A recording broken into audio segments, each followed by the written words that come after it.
especially when we're thinking about someone going to war. Right. Like, do you want your armed forces to be underprepared for the battlefield because you didn't want to be too mean to them in advance? That's the problem. That's the problem. And that's a problem that I've always had. Is that right there. Is that even some of the most trained people in the world fall back on that. It's easy to talk about. Like I said, when you go through it once, when it's a perishable skill.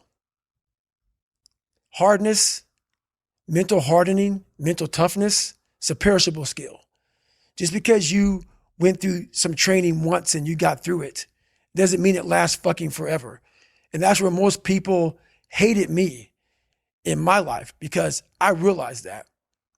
You don't just say, oh, I got it, I'm checked off, I'm good for the rest of my life. That's why you have recall. You recall on fucking everything. And you definitely must recall when it comes to the mind. That is one of the biggest requalifications you must have. And when you're at that level, you got to recall every fucking day, not once a year. One of the other things that you did to stop yourself from getting soft was running the Moab 240. Yep. Talk me through that experience. So I hadn't run a 100-mile race, and I think it was about 6 years. I had, some heart surgeries. I had maybe some questioning in my mind about, I call it part-time savage.